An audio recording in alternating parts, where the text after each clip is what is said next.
Nah, kemudian tahap yang pertama adalah tahap takholli. Apa itu tahap takholli? Yaitu mengosongkan diri dari ketergantungan terhadap kelezatan dalam kehidupan duniawi. Jadi mengosongkan diri dari segala sesuatu yang bersifat ladid atau bersifat lezat di dunia ini. Jadi seperti melakukan zuhud seperti itu. Nah, kemudian mengosongkan pikiran dan perhatian terhadap makhluk dan memusatkan perhatian kepada Allah. Jadi di dalam hati ini dikosongkan, jadi tidak ada sesuatu pun di dalam hati selain Allah. Nah, pada tahapan awal ini, usaha yang paling awal yang harus dilakukan dalam tahap takholli adalah mengosongkan diri dari akhlak dan perbuatan tercela. Jadi harus dihindari perbuatan-perbuatan tercela yang misalkan biasa dilakukan seperti itu. Nah, setelah itu sifat tercela itu diumpamakan seperti batu besar. Nah, sementara pengetahuan dari Allah itu diibaratkan sebagai cahaya. Bagaimana bisa pengetahuan itu sampai kepada seseorang jika orang tersebut masih tertutup dengan perbuatan-perbuatan tercela? Otomatis tidak akan mencapai kasyaf.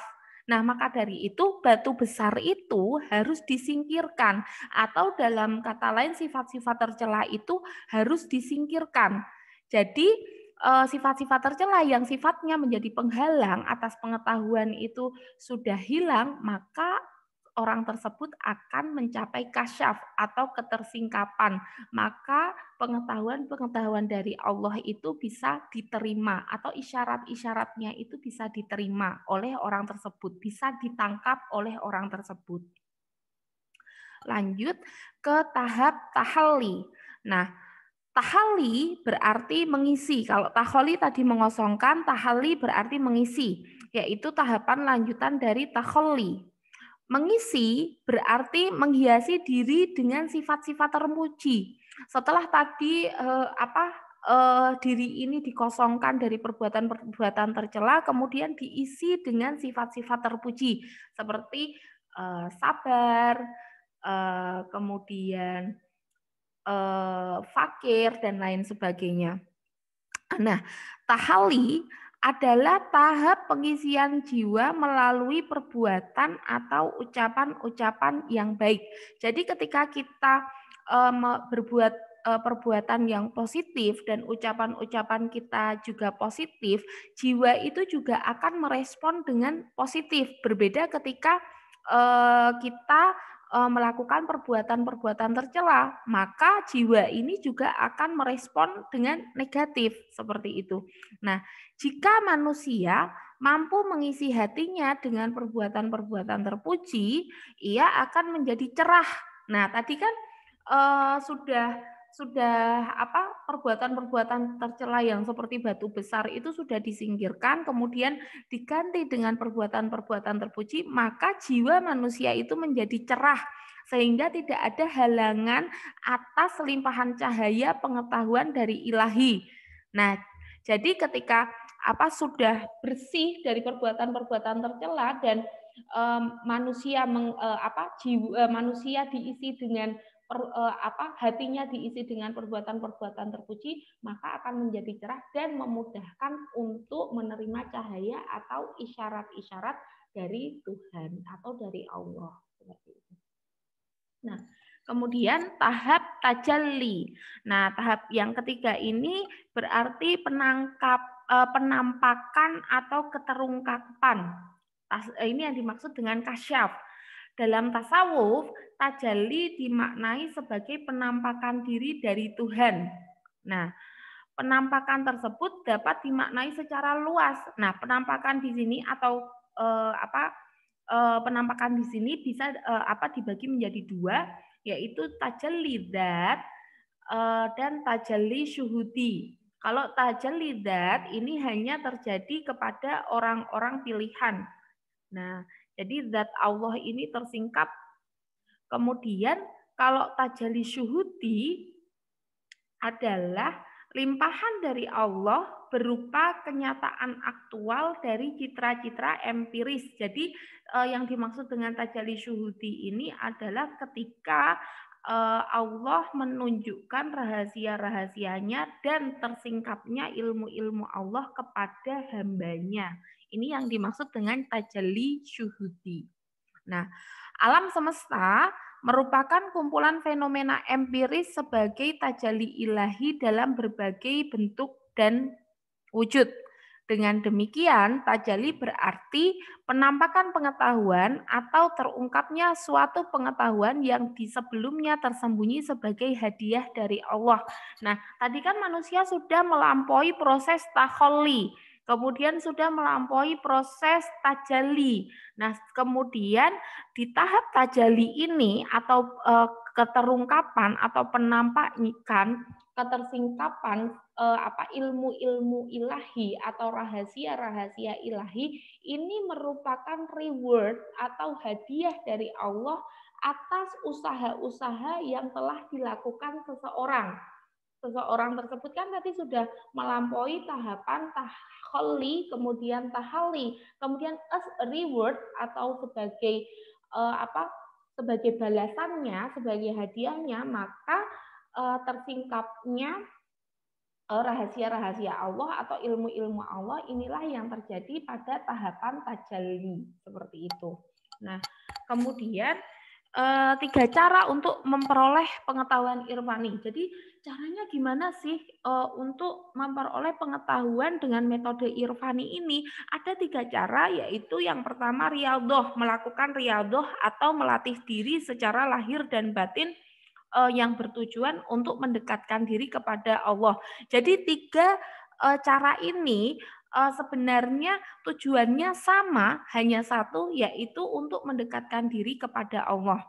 Yang pertama adalah riyadhah, contohnya puasa. Ketika orang puasa, kalau orang biasa puasa itu kan mungkin memaknai puasa itu hanya sekedar menahan lapar dan haus, seperti itu. Kemudian setelah waktu maghrib tiba, berarti kemudian dia memaknai bahwasanya puasanya selesai. Nah, itu adalah puasanya orang awam ketika dia menganggap puasa itu hanya sebatas menahan rasa lapar dan rasa haus. Tetapi untuk seseorang yang ingin memperoleh pengetahuan irfani, memaknai puasa itu berbeda.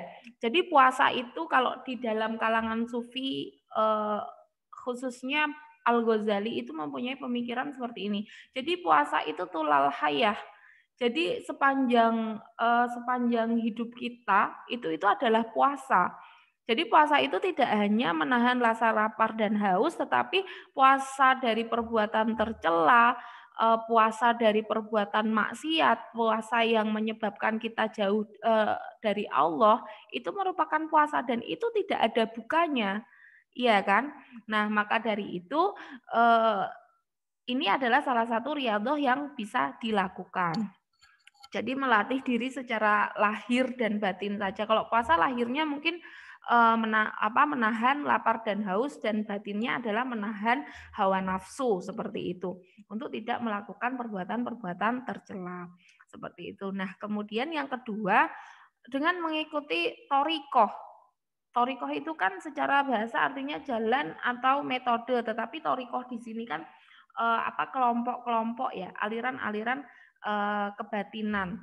Nah, maka dari itu ketika misalkan seseorang akan melakukan riyadhah tapi dirasa itu sangat berat dan dia membutuhkan mursyid atau orang yang bisa membimbingnya ke jalan tasawuf, maka orang tersebut bisa mengikuti thariqah. Nah, jadi dengan bimbingan mursyid maka dia akan bisa menempuh makom-makom di dalam tasawuf dengan terarah seperti itu. Nah, kemudian yang ketiga bisa juga dari ijazah. Nah, ijazah itu kan artinya wewenang atau pengakuan. Jadi ijazah ini berkaitan dengan transfer keilmuan dari mursyid kepada murid. Jadi biasanya seorang murid agar menguasai apa biasanya diberi ijazah oleh mursyidnya.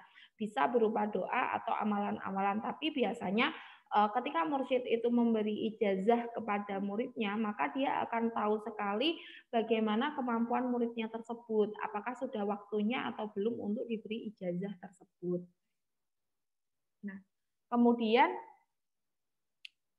selain tadi tahapan dalam metode Irfani, ini disebutkan di sini juga tahapan epistemologi Irfani. Jadi tahapan-tahapan dalam epistemologi Irfani berkaitan dengan konsep makomat dalam tasawuf. Jadi ketika untuk memperoleh pengetahuan Irfani, maka seseorang harus melewati makom-makom di dalam tasawuf. Nah, makom-makom ini artinya apa? Makom-makom ini artinya adalah tahapan-tahapan. Jadi untuk memperoleh ilham atau penyingkapan dari ilahi atas pengetahuan yang hakiki, maka seseorang harus melalui tahapan-tahapan tersebut atau makom-makom tersebut. Jadi kalau tadi itu kan dijelaskan secara global, tahapan itu ada 3. Nah, ini akan dijelaskan per stepnya, harus harus menempuh tahapan-tahapan yang mana saja ini. Nah, menurut Al-Qusairi, makomat adalah hasil usaha manusia dengan kerja keras dan keluhuran sebagai hamba Tuhan yang dapat membawanya kepada usaha dan tuntunan dari segala kewajiban. Nah, jadi seseorang ketika ingin memperoleh pengetahuan Irfani harus melalui makomat tersebut, makom tersebut. Nah, ini di sini ada makomat menurut Al-Ghazali. Jadi makom-makom apa saja atau tahapan-tahapan apa saja yang harus dilewati oleh seseorang tersebut untuk mencapai kasyaf. Nah, yang pertama adalah at-taubah, tobat. Jadi seseorang membersihkan diri dari perbuatan-perbuatan tercela. Ini masuk kepada tahapan takholli tadi ya. Kemudian sabar setelah taubat, kemudian sabar setelah itu fakir. Jadi fakir ini tidak butuh selain Allah. Jadi di dalam hatinya dikosongkan, tidak ada sesuatu apapun, tidak ada makhluk apapun kecuali Allah. Nah, ini juga masih dalam tahap fakir ini masih dalam tahapan takholli. Kemudian yang keempat adalah zuhud, yang kelima adalah tawakal. Zuhud ini adalah seperti meninggalkan kelezatan-kelezatan dunia untuk lebih mendekatkan diri kepada akhirat. Nah, atau zuhud ini bisa diartikan tarkud dunia seperti ya, itu ya. Kemudian tawakal, mahabbah. Nah, setelah mahabbah ini kemudian mencapailah makrifat atau kasyaf ini, yaitu penyingkapan pengetahuan. Jadi setelah melalui step-step dari at-taubah sampai mahabbah, kemudian batu besar itu sudah tersingkap dan akhirnya jiwa tersebut dapat menangkap pengetahuan ilahi atau isyarat-isyarat ilahi. Kalau di dalam tafsir berarti misalkan mufasir tersebut penafsirannya beda dengan mufasir yang lainnya, yaitu lebih kepada makna batin dari ayat, dan makna batin itu didapat dari isyarat-isyarat ilahi yang telah beliau lalui dengan menempuh makom-makom yang sudah ada. Nah, setelah makrifat berarti ridho. Jadi tujuan akhir manusia setelah tersingkapnya rahasia-rahasia ilahi atau pengetahuan-pengetahuan ilahi, maka akhir tujuannya adalah ridho dengan segala apapun. Demikianlah pembahasan tentang epistemologi tafsir